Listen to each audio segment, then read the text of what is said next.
Son las 9:18 en este momento, vamos con la próxima charla que les prometíamos. Así es, la humanidad tiene periodos de expansión y también de retirada luego de una explosión del crecimiento poblacional y de consumo durante el siglo XX. Se puede decir ahora que estamos por entrar en un periodo justamente de retirada. Esto es lo que sostiene el ecólogo uruguayo que está radicado en Chile, Mauricio Lima, en su último libro titulado Austeridad o Barbarie, una colección de distintos ensayos que apunta contra la idea del individuo, de la libertad individual y también contra el mantra de la economía tiene que crecer. Para hablar sobre este libro y su visión de hacia dónde va la humanidad, recibimos ahora entonces a Mauricio Lima, ecólogo y autor de Austeridad o Barbarie. Muy buenos días, ¿cómo estás? Buenos días a todos. Bienvenido. Así que gracias por la invitación. ¿Qué sintetiza este titular? Que también nos hace, recién lo comentábamos detrás de cámara, nos hace acordar mucho al tema de socialismo. Socialismo barbarie, Rosa Luxemburgo, de 1915, escrito en la cárcel. Está inspirado un poco en eso, ¿no? Y en el libro de Isabel Stengers, Resistiendo la barbarie que se avecina en tiempos catastróficos, de 2015. Un poco junté esas ideas de esas dos mujeres que me parecieron que relevantes. Y tenía otros títulos, pero en general lo probé con varios amigas y amigos y fue bastante mayoritaria la decisión que ese era el que les gustaba, que era el que le pegaba más. Así es atractivo el título. Sí. ¿Qué buscaba generar con el titular? Aparte de dar una introducción ya de lleno a lo que es el contenido. Básicamente abrir la discusión, la conversación con ese título, no desde el punto de vista de dos alternativas excluyentes, como esto o esto, sino más bien como un abanico de posibilidades dentro de ese espectro en el cual las décadas que vienen nos están desafiando y poder desde ahí abrir una discusión, una conversación que me pareció que era interesante tener. Sí, adelante. No, te iba a preguntar antes de entrar en la sustancia del libro, si vos lo concebís. Esto es Austeridad o Barbarie es una serie de ensayos, creo que son 3 ensayos y un epílogo. Si vos lo concebís como un acto de divulgación hacia el gran público de tu trabajo académico, o es un manifiesto político. Es una mezcla. No hay ciencia sin política tampoco. O sea, hay en mi opinión, ¿no? Todo científico tiene una postura política con sus ideas, no política partidaria, sino política claro. desde el punto de vista ontológico y epistemológico también, la forma de hacer, la forma de preguntarse. Así que hay un poco de las dos cosas. Obviamente hay una sustancia de cómo yo analizo y percibo las preguntas que me interesan, pero también hay una especie no de manifiesto, pero sí de pararse desde un lugar y desde ese lugar dar una opinión y eso, dar una opinión, una hipótesis. En el fondo una opinión es eso, una hipótesis posible. Ahora podemos entrar ahí, pero a ver, ya habíamos conversado contigo hace un tiempo en ocasión de la publicación de tu anterior libro, que es de expansiones y retiradas. Vos sos un dinamicista de las poblaciones, estudiás cómo se expanden y colapsan eventualmente las distintas poblaciones. Empezaste con... Bueno, sos oceanógrafo, pero creo que empezaste con insectos y después fuiste cambiando de seres... Roedores, insectos, mamíferos, plantas, bacterias, virus. Y en un momento le tocó al Homo sapiens, y eso es parte de lo que vos tratás en ese primer libro, en el cual básicamente la tesis que pones arriba de la mesa es, bueno, la expansión o el colapso de las poblaciones tienen que ver con cómo se relacionan con el flujo de la energía que pueden ir captando del ambiente. Eso lleva a que la humanidad ha logrado, sobre todo a partir del carbón y últimamente el petróleo, sacar un stock de energía del cual nunca antes había podido procesar. Eso llevó a la gran aceleración, ¿no? Y cómo ha evolucionado la población. Ahora se nos va a terminar el petróleo, las energías renovables no van a poder sustituir lo que hasta el momento nos viene dando el petróleo, y eso nos implica necesariamente que la población se va a reducir y vamos a entrar en una especie de retirada. Y ahí viene el segundo libro, ¿no? Cómo procesar, cómo administrar esa retirada nos pone ante la pregunta de austeridad o barbarie. ¿Estamos bien? Más o menos. O sea, en caso de Homo sapiens, nosotros generamos siempre una especie de trenza entre tamaño poblacional, expansión en el consumo de energía, montado arriba de las innovaciones tecnológicas, eso desde el fuego en adelante. Básicamente, cada innovación tecnológica es una forma de chupar energía desde el entorno y eso incrementa la producción, por lo tanto incrementa la actividad económica, o sea, la producción de bienes, servicios. Y eso es una trenza. Cuando colapsa, que ha colapsado otras veces, esa trenza de alguna forma hay componentes que pueden verse más afectados que otros. A veces es un decaimiento en la actividad económica y una simplificación de las formas de producción en una sociedad que inevitablemente llevan obviamente a una merma en el flujo de energía o en la energía que se consume y puede o no llevar a una forma diferente de organizarse demográfica y poblacionalmente. En el caso extremo, obviamente tenemos hambrunas, mortalidades, guerras y generaciones que la pasan mal y decaimiento poblacional. En otras hay una reorganización, por ejemplo los mayas en el espacio y una forma de explotar el ambiente de forma más austera o simple, que lleva a una forma diferente de organizarse en el espacio y un buffer a no colapsar demográficamente de esa forma. Entonces, hay un gradiente, pero siempre implica una simplificación inevitable luego que se alcanza un nivel de consumo, de expansión en un mundo finito.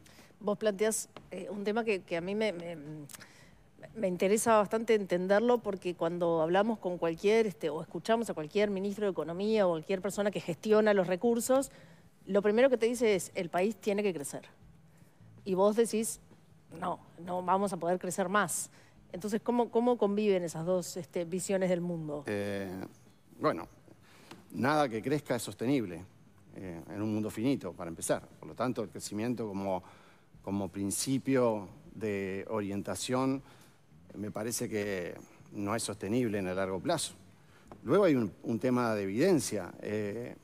Cuando uno ve las tasas de crecimiento poblacional, consumo y uso de energía y crecimiento del Producto Bruto Interno a escala global, desde 1970 los tres vienen agarraditos de la mano, desacelerándose, como antes venían agarraditos de la mano, acelerándose entre 1940 y 1970, 1980, la gran aceleración, y como antes venían acelerándose de forma más pausada, pero acelerándose desde 1780, 1790 hasta 1940, 1950, que es la era del carbón, la expansión industrial liderada por Norte Europa, sobre todo Inglaterra y luego Estados Unidos. Entonces, cuando uno ve eso, estamos ya comenzando una etapa de decaimiento en las tasas de crecimiento económico, poblacional y energía. Por lo tanto, de alguna forma, estamos ya encontrando límites en nuestro crecimiento, las tasas vienen declinando.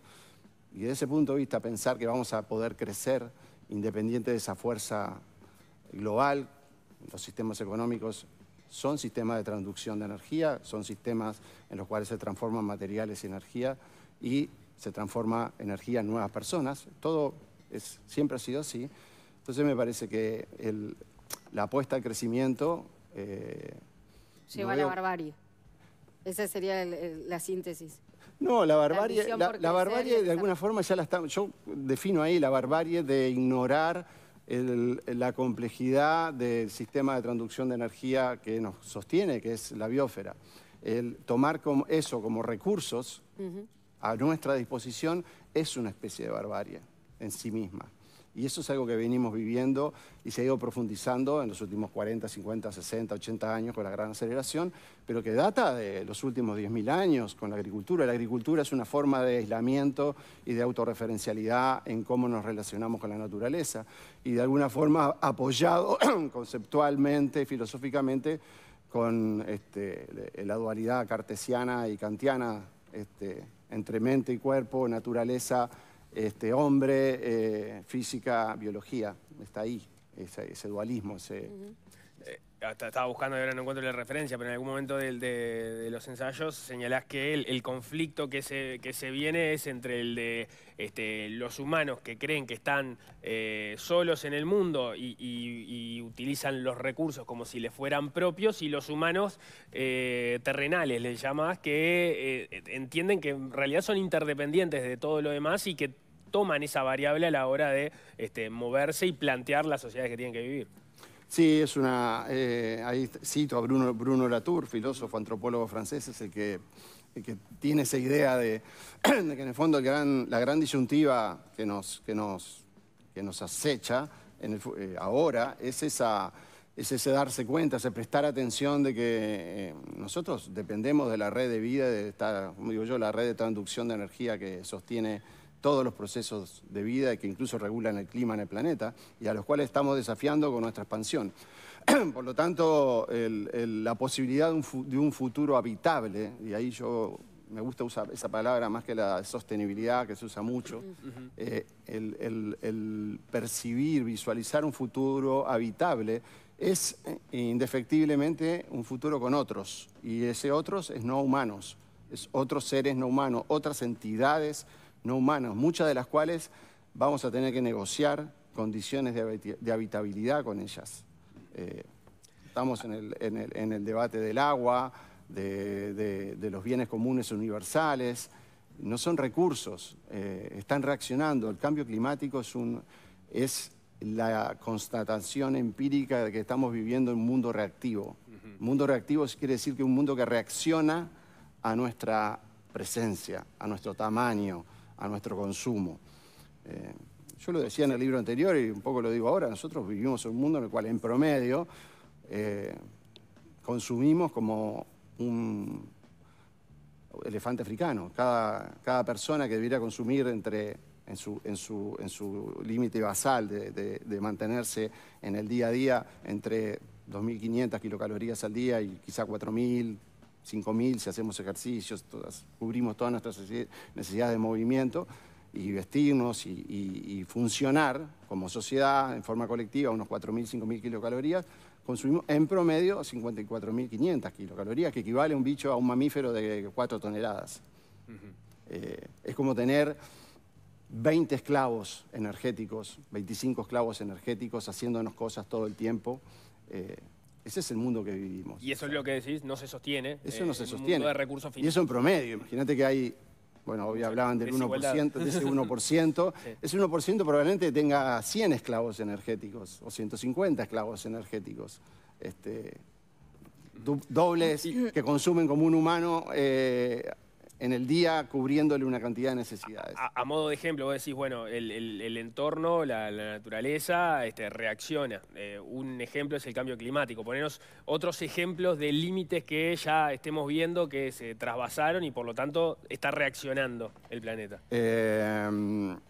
Bueno, el colapso de las pesquerías, la acidificación del océano, la pérdida de especies y de funciones ecosistémicas, asociado, nosotros tendemos a pensar mucho en el cambio climático solamente asociado con el tema de las emisiones de CO2 y de gases de tipo invernadero, pero hay un tema también asociado con la pérdida de bosques, que son bombas de succión de humedad y de regulación atmosférica. El deshielo, ¿no? También, ¿o no? Nivel del mar que sube, marejadas, cambios en la dinámica de eventos extremos, tormentas, olas de calor. Hay una especie como de desasosiego del sistema terrestre. Ahí es donde vos decís que hay que entrar a negociar con esos otros actores no humanos, digamos, generar, entiendo yo, una especie de institucionalidad que defienda los intereses de esos ecosistemas y tomarlos como también una fuente de voluntad. Vos le llamás incluso como, también tienen su propio grado de soberanía para poder evitar o por lo menos administrar que esos efectos no sean tan traumáticos.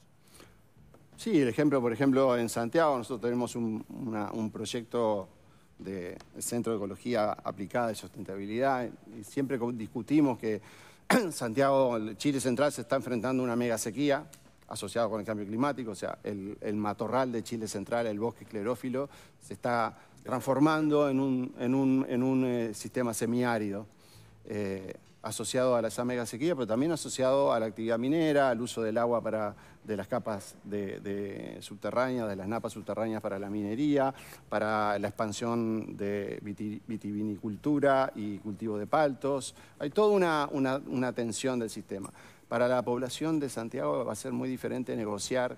Es muy diferente negociar con un bosque esclerófilo sus condiciones de habitabilidad, de uso de agua potable, de regulación de la temperatura en los extremos de calor en verano, que con un desierto.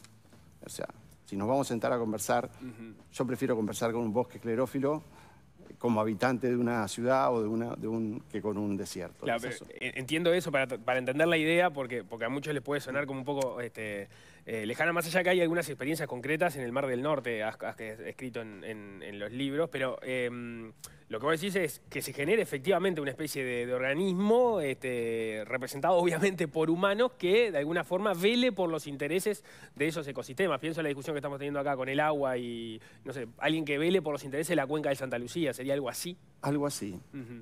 Resulta medio extraño o incluso bizarro, pero yo creo que es algo así. El otro día lo conversaba en perspectiva con Emiliano Cotelo. Alguien que converse, por ejemplo, por el campo natural, el pastizal del Río de la Plata, que es el corazón de la sostenibilidad, de habitabilidad y producción del Uruguay, que es casi todo un pastizal. El pastizal manda, es el soberano. O sea, a mí me apuran, digamos. Yo debería sentarme a negociar con el pastizal las condiciones de habitabilidad. Vos has estudiado mucho este tema, evidentemente, y así lo plasmás en tus trabajos, pero ¿ves que efectivamente en el mundo esta discusión en este momento tiene un lugarcito donde meterse? Porque parece todo lo contrario, ¿no? A ver, o sea, sí, parece todo lo contrario, obviamente en el discurso político, pero me parece que está esa discusión a nivel académico sin duda, sin duda. Ahí trato también en el libro de citar a un montón de autores que yo creo que son necesarios de revisar, no solo por académicos, sino en general. Se está dando a nivel de poner bajo la lupa el paradigma de crecimiento económico, o sea, algo que en general los que somos o biólogos o físicos tenemos nuestras serias dudas sobre el problema epistemológico clave de la teoría económica clásica, básicamente el ignorar las leyes de la termodinámica, algo que ninguna ciencia empírica en general lo hace, al contrario, son las dos grandes fuerzas. ¿Qué es lo que ignora de las leyes de la termodinámica? La segunda ley, sin duda. O sea, ¿cuál es? La transformación de energía y producción de entropía. Que todo proceso de transformación de producción, por ejemplo, desde la respiración y la vida de un organismo, de un ecosistema, hasta la producción de materiales y servicios por una sociedad en forma colectiva, que es básicamente nuestra vida económica, produce entropía.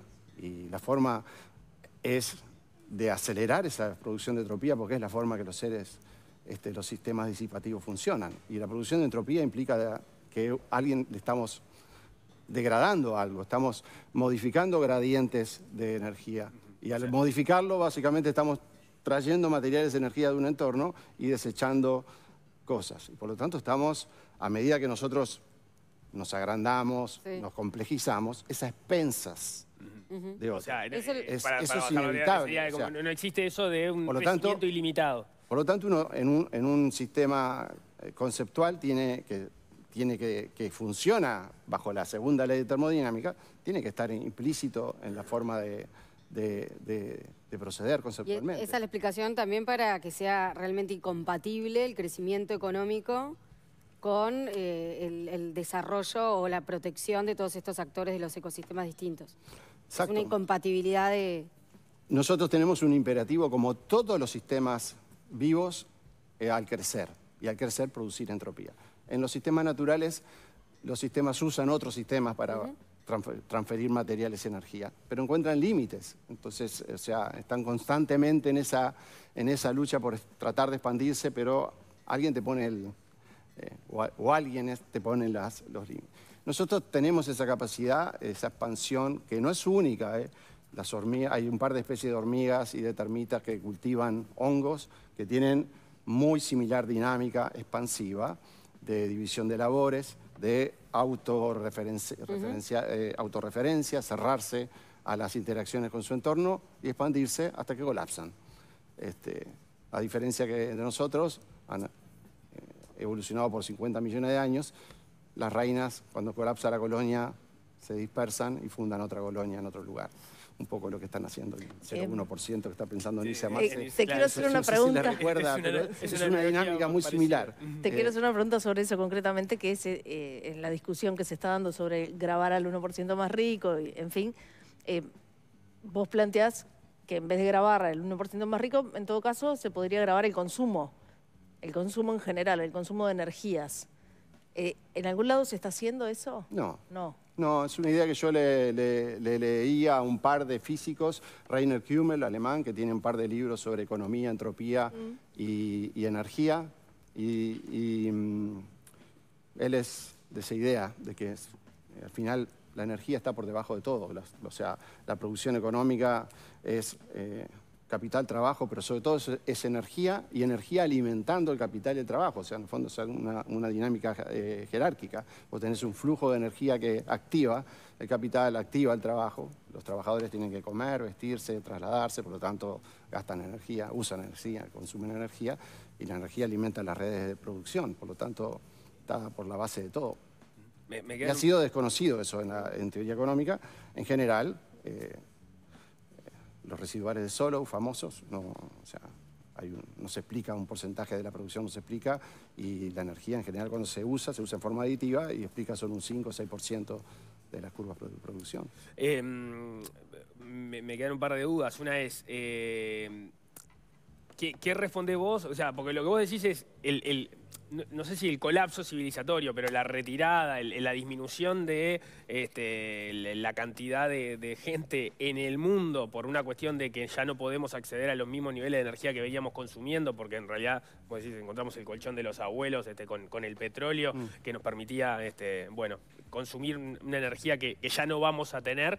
Vos esto no decís, bueno, esta es una alternativa. Vos decís, esto se va a dar. Después, cómo procesamos esto es parte de la discusión que hay que dar. Pero esto se va a dar.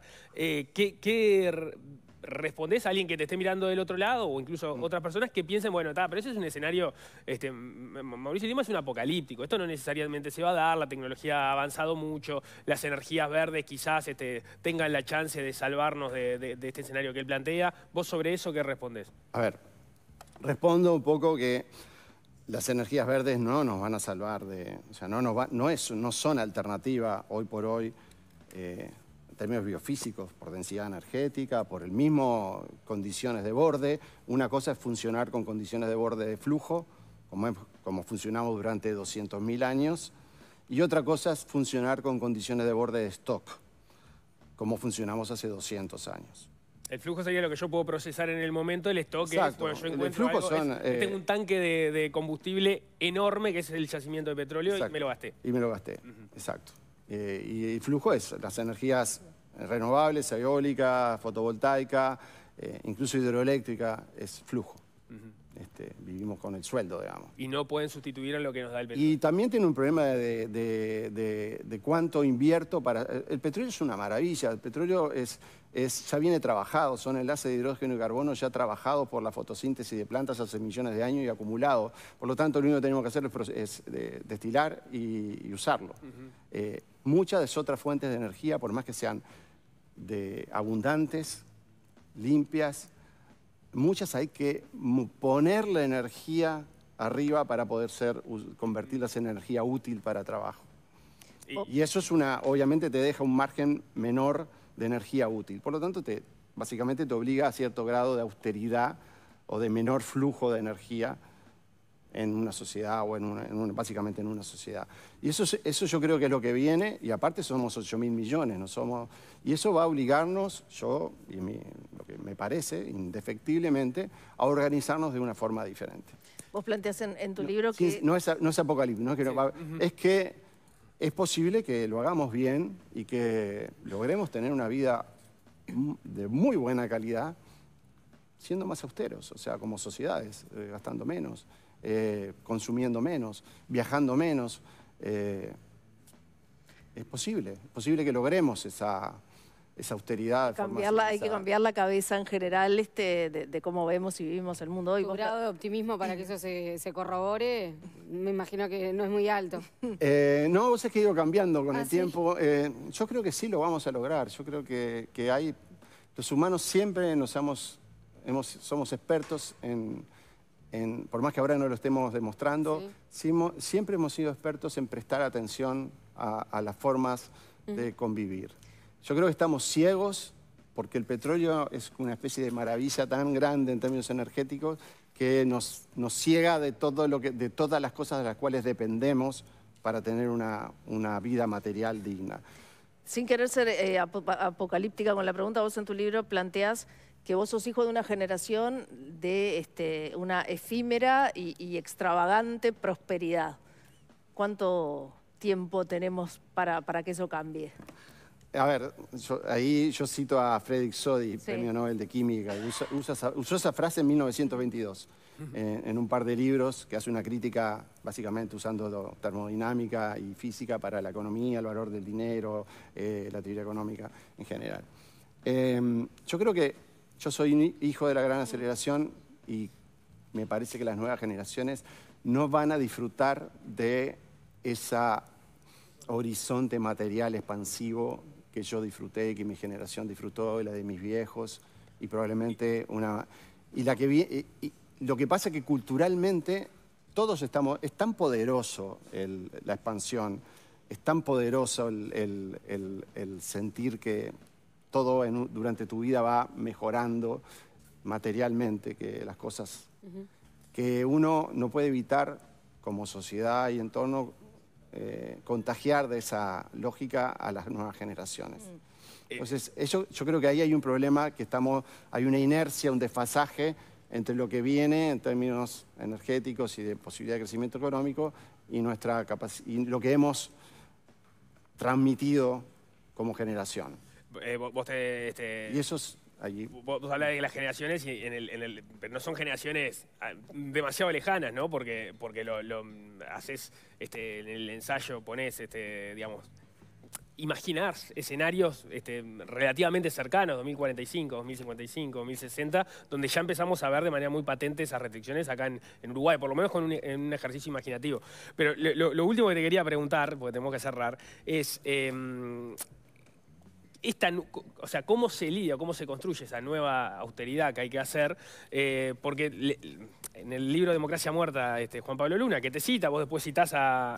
somos ¿qué colegas. tienen que ver un ecólogo, un politólogo? Bueno, tenemos estudiantes en común, tenemos un graduado. Dialogan bastante más de lo que parece. Él señala que hay quienes ya argumentan que la democracia no podría lidiar efectivamente con la implementación del tipo de transformación en los modos de vida que debemos acometer a escala global. O sea, ¿cómo te imaginás que se administra políticamente esto? Voy a citar a Timothy Mitchell, economista, que tiene un libro que se llama Carbon Democracy. Él postula, y yo me cae como creíble y plausible esa hipótesis, que la democracia que nosotros vivimos es simplemente el producto del carbón, de la materialidad del carbón. ¿Por qué? Porque el carbón necesitaba ser extraído por mano de obra de las minas, por obreros que tenían que entrar a la mina, sacar el carbón, tenía que ser distribuido por obreros en los ferrocarriles, tenía que ser distribuido por obreros en los puertos de Inglaterra. Y podían cortar la cadena en cualquier momento. Y eso equilibró la balanza. ¿Y la austeridad quién la administra? Y el flujo del petróleo deshizo eso. Y por eso las democracias están ahora como dice Juan Pablo, muertas, o sin capacidad de modificar la vida de las personas, porque el flujo de energía pasa por otro lado. Y bueno, yo creo que es una posibilidad de cómo logramos como población, cómo lograr democratizar los flujos de energía, cómo tenemos incidencia y participación real como grupo, sociedad, población en la energía. Directamente, ¿no? Ya no pensar en ingresos. ¿Quién produce la energía y quién la distribuye? Muy bien. ¿Quién toma decisiones? Eso. Muy bien, Mauricio Lima, ecólogo y autor del libro Austeridad o Barbarie. Muchas gracias por haber venido, muy amable. A ustedes. Muchísimas gracias.